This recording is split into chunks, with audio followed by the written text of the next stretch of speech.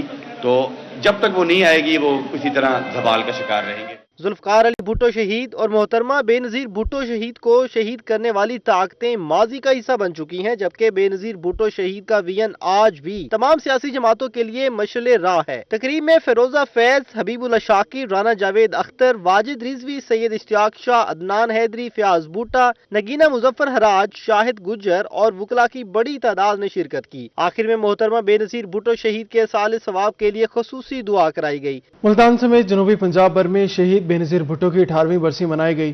Pakistan Peoples party نے شہر شہر تقریبات کا انعقاد کر کے محترمہ شہید کو بھٹو کی 18ویں برسی پر ملتان میں شہید بے نظیر بھٹو کانفرنس کا انعقاد کیا گیا. کانفرنس میں سابق ممبر صوبائی اسمبلی سید احمد مجتبیٰ گیلانی کی بطور مہمان خصوصی شرکت. Ticket holders Peoples Party barrister Mudassar Naqvi اور رہنما پیپلز پارٹی وسیم ریاض بھٹا سمیت مقامی رہنماؤں کی کثیر تعداد میں بھی سید احمد مجتبیٰ گیلانی کا کہنا تھا کہ آج شہید بے نظیر بھٹو کو خراج عقیدت پیش کرنے کا دن ہے. محترمہ شہید جمہوریت کی اعلیٰ مثال تھیں. پاکستان پیپلز پارٹی نے ہمیشہ قربانیاں دی ہیں. محترمہ بے نظیر بھٹو شہید کی 18ویں برسی Pakistan Peoples Party municipal city Bahawalpur نے بھی تقریب منعقد کی. تقریب میں محترمہ بے نظیر بھٹو شہید کے احصال ثواب کے لیے قرآن خوانی اور خصوصی دعا کی گئی. محکمہ سول ڈیفنس ملتان کا غیر قانونی گیس ریفلنگ اور منی پیٹرول پمپ کے خلاف بڑا کریک ڈاؤن. رواں ماہ غیر قانونی ایل پی جی فروخت کرنے والوں کے خلاف 52 مقدمات درج کرائے گئے. ملتان میں غیر قانونی ایل پی جی گیس فروخت کرنے والوں کی شامت آ گئی. سول ڈیفنس آفیسر نے بتایا کہ محکمہ سول ڈیفنس نے غیر قانونی گیس ریفلنگ پر رواں ماہ 52 مقدمات درج کرائے. ہے جو لوگ غیر قانونی طریقے سے ایک سلنڈر سے دوسرے سلنڈر میں یہ گیس جو بھرتے ہیں جس سے حادثہ ہونے کا بڑا احتمال ہوتا ہے، حادثے ہو بھی رہے ہیں.